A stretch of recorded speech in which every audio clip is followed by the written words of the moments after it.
Olá pessoal, tudo bem? Aqui é a professora Jomara. Estaremos fazendo alguns exercícios de revisão no intuito aí de preparar vocês para o Enem. Paramos no número 5 e ele diz assim: um bloco de 5 quilogramas oscila preso a uma mola que está fixa no alto de um edifício pela sua outra extremidade. Então observa, nesse primeiro trecho, o que a gente já pode coletar? A primeira informação que o exercício nos traz é que a massa desse objeto equivale a 5 quilogramas. Então, se a massa equivale a 5 quilogramas, na física massa seria essa letrinha M, né? E ela já está no sistema internacional, então não tem que alterar nada de unidade. Ela está fixa aqui, inicialmente o exercício vai falar que ela estava parada, então esse objeto está segurado, né? Com a velocidade inicial igual a zero.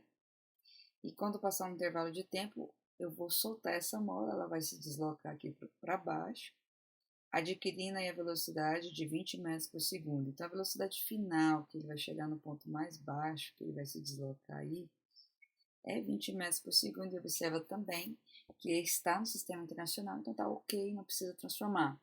Ele diz que inicialmente, quando esse bloco vai ser lançado, né, nesse instante de movimento, ele vai se encontrar aí a 4 metros de altura. Então, na física, o nosso H é 4 metros.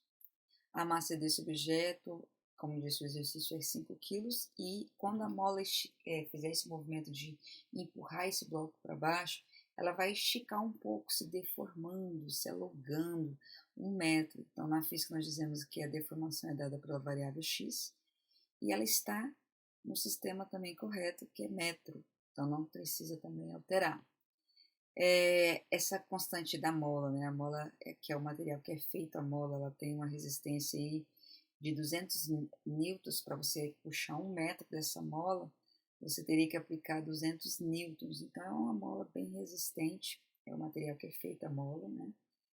E ele pede para a gente calcular aqui embaixo quais são as energias mecânicas no corpo. Então, vamos colocar o que seria energia mecânica resultante de todas as energias aplicadas ali. A energia mecânica ela pode ser dois jeitos, né? A energia mecânica EM, nós dizemos que é a somatória da energia cinética mais a energia potencial aplicada no corpo.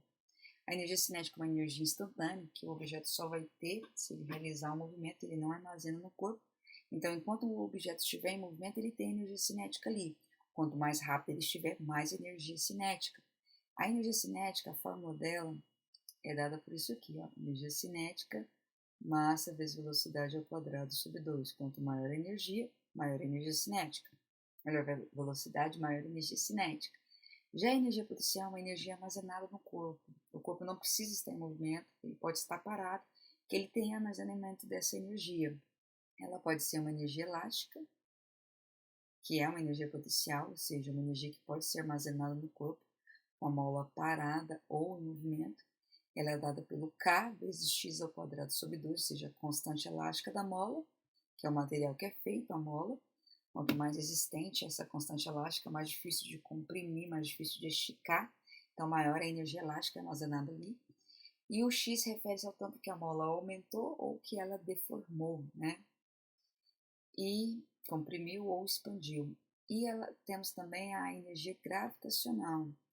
A energia gravitacional, EG, é dada pela massa vezes gravidade vezes altura. Ela está relacionada à altura em relação ao chão, ou seja, a energia elástica só surge se o corpo que tem elasticidade sofrer deformação. Então, se eu tivesse uma mola aqui, só por ter mola não tem energia elástica. Mas se eu esticar essa mola ou comprimir essa mola, vai existir agora energia sendo acumulada na mola. Quando eu soltar ela, ela vai para frente e para trás. Por quê?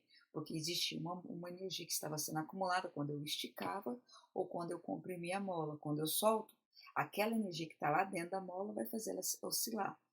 Do mesmo jeito, a energia gravitacional. Só de você estar sentado numa cadeira, você está acumulando no seu corpo energia gravitacional. Por quê? Porque o que te firma na cadeira, naquela posição, é a distância do seu bumbum ao chão. Então, aquela distância é uma altura, se você tiver altura em relação não da sua cabeça aos pés, né, mas daquilo que te sustenta à superfície, que no caso da cadeira, seria a altura da cadeira ao chão. Então, se você tiver altura em relação ao chão, observa esse objeto. A parte mais baixa do objeto é isso aqui que eu estou marcando para vocês. Então, daqui até lá embaixo, eu tenho altura. Se eu tenho altura, eu tenho energia gravitacional. Então, eu tenho a presença dessas 3 energias atuando no corpo. Como ele vai ter velocidade ao descer, ele vai ter energia cinética. Como a mola vai estender, ele vai ter energia elástica. E como ele tem altura sobre o chão, por mais que ele esteja perdendo a altura, né, ele também vai ter energia gravitacional. Então, observa que quando ele descer, quem vai estar aumentando? A velocidade. Então, a energia cinética vai lá para cima.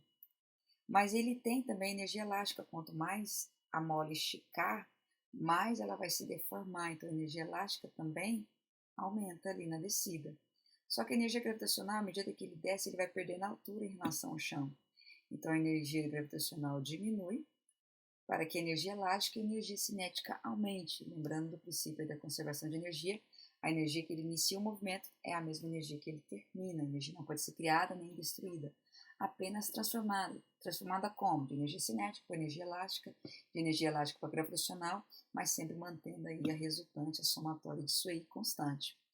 Então, a energia mecânica ela pode ser dada pela soma dessas energias. Energia cinética, mais energia elástica, mais energia gravitacional. Agora eu vou fazer o quê? Substituir as fórmulas, né? Então, olha, organizando as variáveis, ficaria assim, ó. Que é energia cinética? Massa, velocidade ao quadrado sobre 2. Que é energia elástica? K vezes x ao quadrado sobre 2. Observa a semelhança dessas duas fórmulas. E energia gravitacional? Massa vezes gravidade vezes altura. Substituindo os valores, massa é 5. Velocidade, 20 ao quadrado sobre 2. Quem é o K? O K é 200. Quem é o X? 1 ao quadrado sobre 2. A massa ali é 5. A gravidade sempre é 10. A gravidade da Terra, no enunciado também fala aqui, ó, admita Gzinho como 10 metros por segundo ao quadrado. E a altura nossa, nesse caso do exercício, é 4. Então, agora basta resolver. Começa onde? Sempre em potência, tá bom? 20 ao quadrado é 20 vezes 20, que daria aí 400. 400 vezes 5 vai dar 2.000. Do metade de 2.000, 1.000. Então, essa primeira conta aqui deu 1.000. Organizando a segunda conta agora. Resolvendo primeiro a potência. 1 ao quadrado é 1 vezes 1, que dá 1. 1 vezes 200 continua sendo 200. Metade de 200, 100. 5 vezes 10 dá 50. 50 vezes 4 vai dar 200. Então, se eu somar aqui, eu vou ter 1.300 joules. Seria toda a energia ali mecânica resultante da energia no corpo. Marcamos, então, a opção letra E, de excelente, né? De super fácil aí, essa questão. Próximo agora, vamos para a questão 6, que nos diz assim sobre um gráfico. Observa. Esse gráfico, ele traz aqui no eixo das abscissas temperatura, tá bom? Então, eu tenho temperatura e esse P aqui, para mim, é pressão. Então, eu tenho um sistema aqui de um gás ideal que está sofrendo variação de pressão e variação de temperatura. E é algo cíclico, né? Começa em um determinado ponto, vai rotacionando. Então, vai ter um momento que o gás vai expandir e tem um momento que o gás vai comprimir, porque é um movimento cíclico aqui. Então, o que eu tenho que analisar? Ele analisa partes por partes do F para o G, do G para o H, do H para o I, do I para o F. E ele quer saber qual dessas transformações que está acontecendo aqui com esse gás ideal, que é a vizinhança que executa trabalho mecânico sobre o gás. Como assim? Eu quero descobrir qual desses processos que eu vou ter um trabalho negativo. Trabalho negativo na física nós dizemos que é um trabalho resistente. O que quer dizer isso? Em vez de ser o gás que vai realizar trabalho sobre o meio, que vai exercer energia sobre o meio, é o meio que faz essa energia sobre o gás. Exemplo, se eu pegar uma seringa, aqui eu tenho a parte móvel da seringa, que é o embolo. Se o gás que está aqui dentro empurra esse embolo para frente, ou seja, é ele que faz toda a energia de empurrar essa parte aqui, nós dizemos que o trabalho é positivo. E no caso, nós dizemos que ele é motor. E se ele for um trabalho positivo, olha o que vai acontecer com o volume que está aqui dentro. À medida que o gás vai empurrando esse embolo para essa direção aqui, o volume aqui dentro da seringa vai aumentando. Então, quando o volume aumenta, nós dizemos que houve uma expansão. Então, sempre que há um aumento de volume, o trabalho é positivo, porque há uma expansão do gás ali, ele que realiza trabalho sobre o meio. O meio é o que está fora da seringa. Então, o meio aqui, que seria o que estiver fora da seringa, vai estar recebendo essa força do gás empurrando esse embolo, né? Agora, se for o contrário, que é o que a gente está buscando, o trabalho resistente, nós teríamos que ter uma situação oposta. Nós teríamos que ter a seringa aqui, e agora o gás que está aqui dentro vai sofrer compressão, porque o meio externo, a vizinhança, vai empurrar esse gás. Ao empurrar esse gás, o volume vai diminuir, em vez de expandir o gás lá dentro, ele vai comprimir, vai acontecer a compressão, né? Se há compressão, o gás aqui vai estar sofrendo o trabalho e não realizando, então o trabalho vai ser negativo. Nós dizemos que é um trabalho resistente, né? O gás vai tentar resistir à ação do meio externo. Então nós estamos procurando aí qual dessas opções aqui que está diminuindo o volume.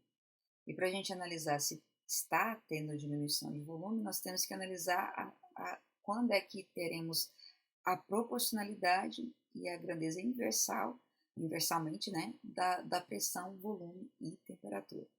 Então, beleza, nós já vimos o que nós estamos buscando. A nossa meta aqui seria buscar o volume diminuindo nas opções e buscar trabalho negativo, tá bom? Então, vamos lá. Deixa eu só organizar minha área de trabalho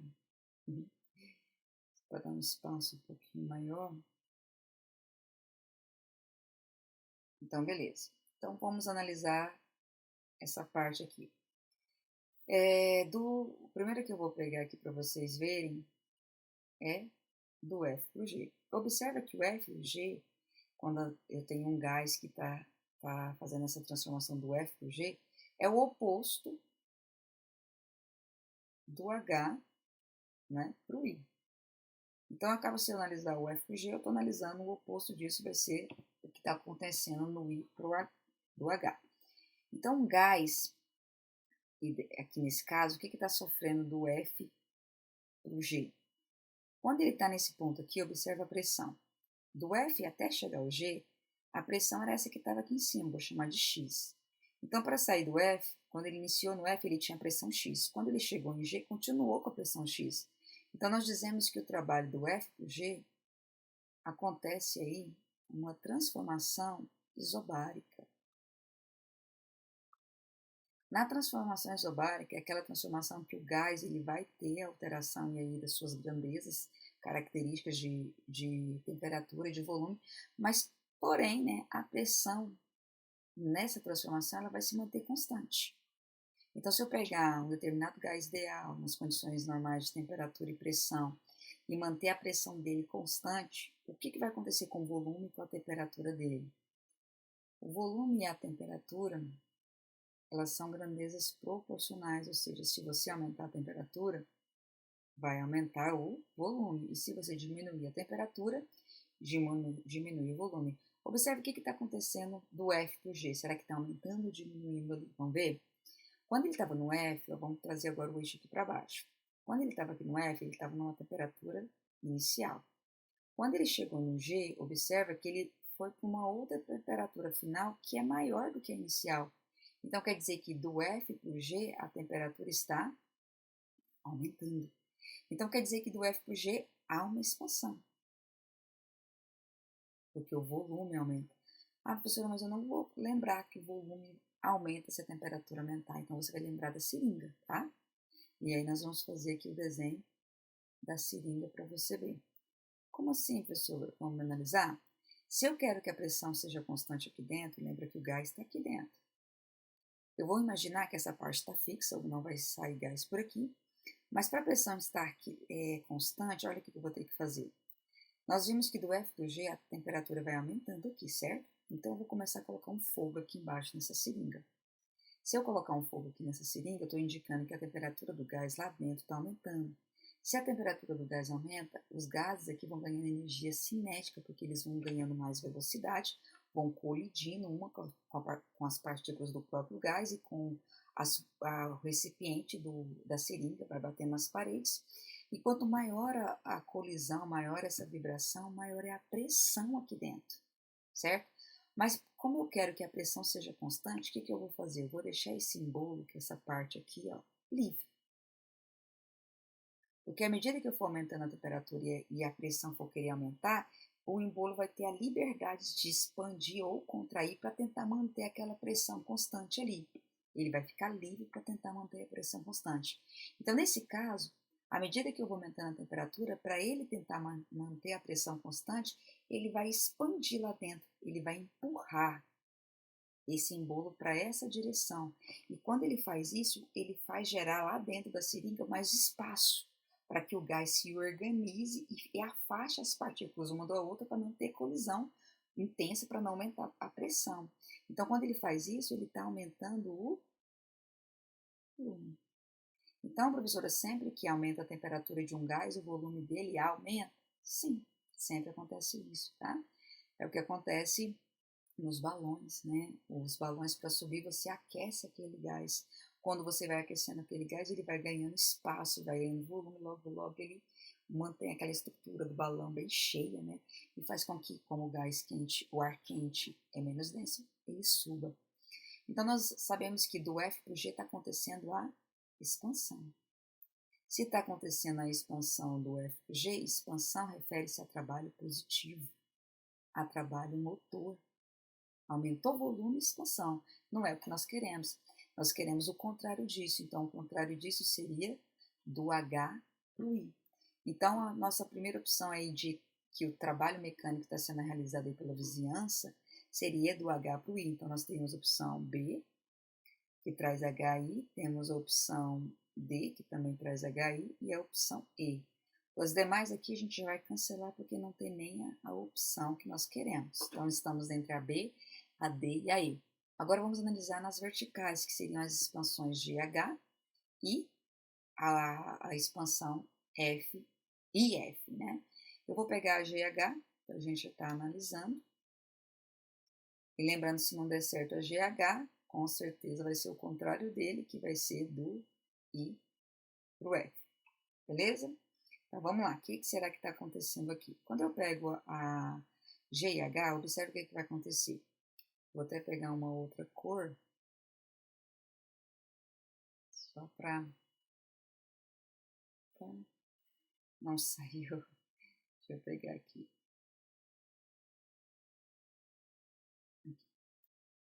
Então, quando eu faço do G para o H, observe, quando ele iniciou no G, ele tinha uma pressão X. Quando ele chegou no H, olha para cá, ele chegou numa outra pressão. E essa pressão Y, que eu chamei aqui, é uma pressão que está mais baixa. Então, quer dizer que do G para o H, ele está diminuindo a pressão. Mas observe o que está acontecendo com a temperatura. Ele iniciou no G com uma temperatura T2. Quando ele chegou no H, a temperatura era T2 de novo. Então, agora, nós estamos analisando transformações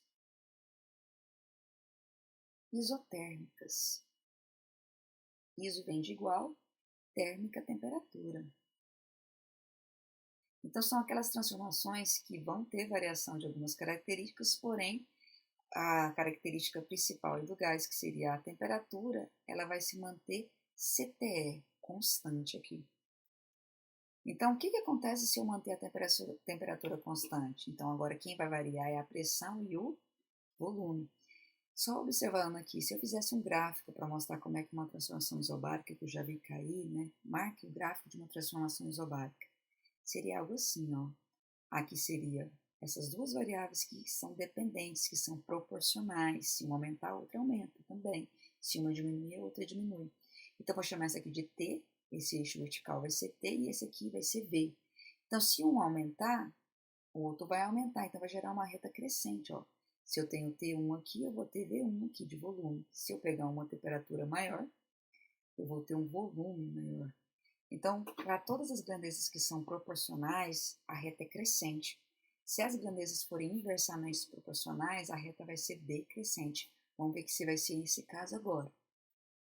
Então, olha, quando eu saio do G para o H, a temperatura constante, a pressão diminui. Agora eu quero saber se a pressão diminuir, o volume vai aumentar ou vai diminuir?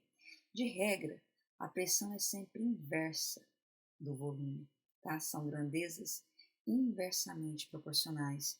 Então, nesse caso aqui, o gráfico seria, como eu falei para vocês, como a pressão e o volume que está variando, o gráfico vai ser das duas. Então, quando a pressão estiver alta, o volume vai ficar menor. Observe, começou com uma pressão aqui e o volume era essa parte aqui de baixo, né? À medida que eu vou pegando uma outra pressão que está mais embaixo, que eu chamei de P2, que é uma pressão menor, o volume está mais aqui à frente.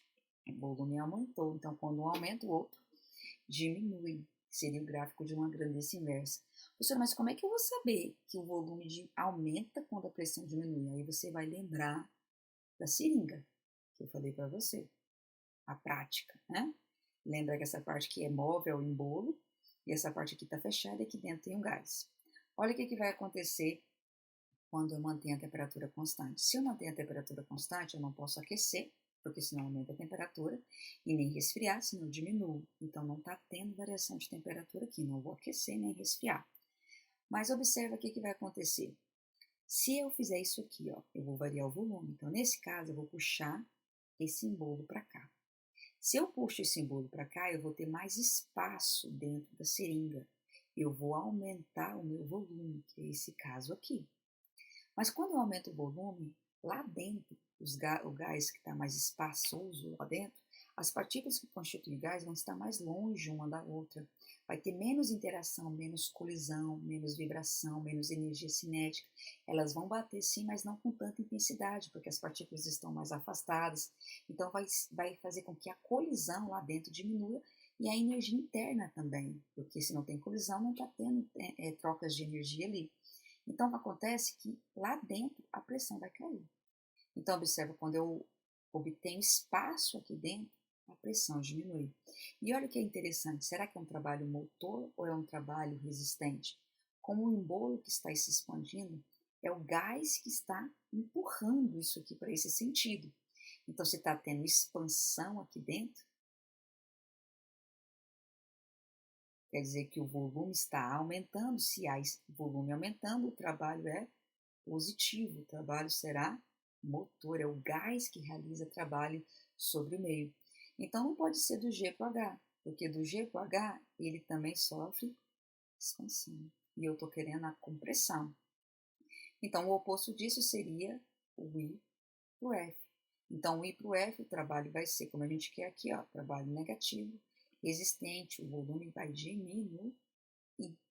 Então os casos que o volume diminui, que o trabalho o gás recebe trabalho do meio, né, a compressão do gás ali, é do H para o I e do I para o F.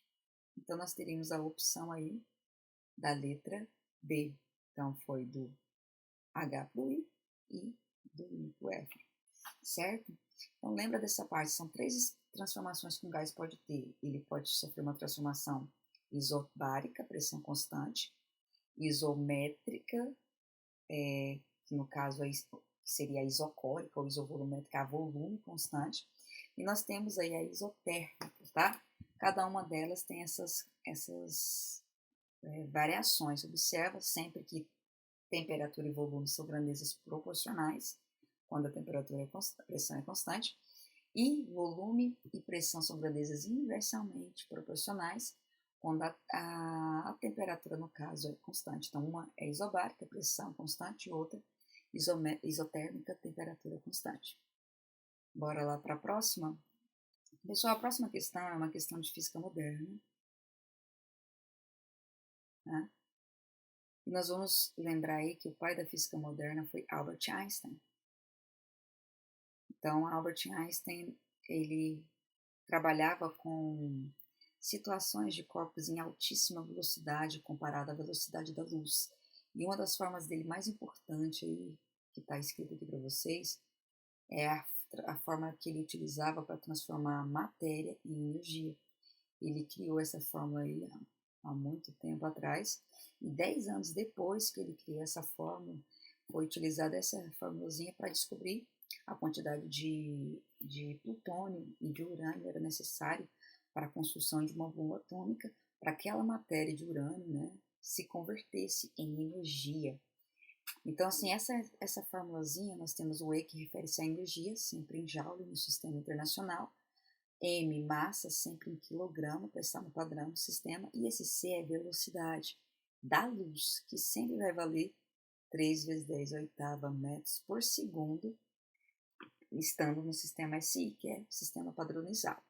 Então, agora vamos analisar o que ele diz. A tomografia por emissão de pósitrons é um exame da medicina nuclear que utiliza elementos radioativos que decaem por emissão de pósitrons, que são antipartículas do elétron. Após ser emitido, o pósitron encontra um elétron das células do paciente, ocorre a aniquilação de ambos e criam-se 2 fótons de radiação gama.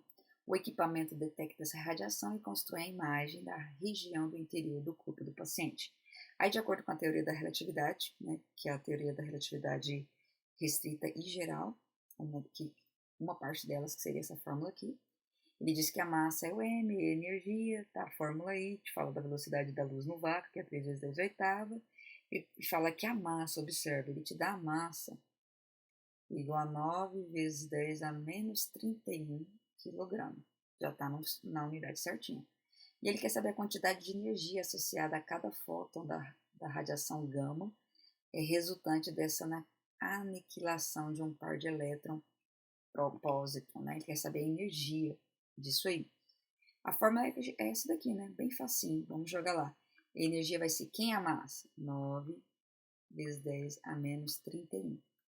Vezes quem é a energia, a velocidade? 3 vezes 10 oitavo. Como é que você pode errar um exercício desse? Esquecendo de elevar ao quadrado e esquecendo de começar a resolver sempre potência. Bom, não esqueça disso aí. Vamos repetir o anterior. Vezes 10 a menos 31 e vamos multiplicar. A potência 2 está elevando tanto 3 quanto a base 10. Então, 3 ao quadrado é 3 vezes 3, que vai dar 9. Repete a base. E o que eu faço com esses expoentes? Sempre vezes, tá? Então, 8 vezes 2 daria o nosso 16 aqui. Agora, o que nós vamos fazer? Nós vamos multiplicar o 9 vezes 9, que vai dar 81. E o que agora nós temos? Nós temos que conservar essa base aqui. Então, quando eu conservo a base, eu vou repetir ela. E na multiplicação de bases iguais, lembra de potência? Bases iguais multiplicando. Conserva-se a base 10 e na multiplicação soma os expoentes. Se fosse divisão, subtrai.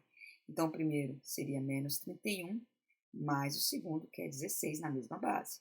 Só que como nós temos sinais opostos, né? Nós vamos subtrair e pegar o sinal de quem é maior. 31 tira 16 dá 15. Então, daria menos 15 joules. Só que esse valor aqui não está na nossa notação científica. Observa lá nas opções de marcar. Não tem nenhuma opção de marcar com isso aí, tá? Temos 14, o expoente, 13, né? Tá na cara que vai ser a letra C aqui, né? Mas vamos tentar transformar? Onde está a vírgula quando não aparece? Nesse ponto aqui. O número que está antes da vírgula é 81. Só que tem que ser um número entre 1 a 9. Então, se eu trazer a vírgula para cá, ó, o 8 vai ser o número que vai estar à frente da vírgula. Ele compreende entre 1 e 9. Então, fica correto. Então, em notação científica, a resposta seria 8,1 vezes 10.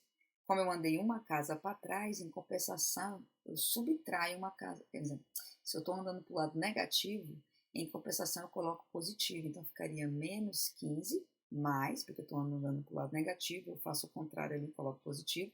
E quantas casas eu andei aqui? Uma. Então, sinais diferentes subtrai, né, e pega o sinal do maior. Então, daria o 14 ali, joules, a opção da letrinha C. Fácil, né?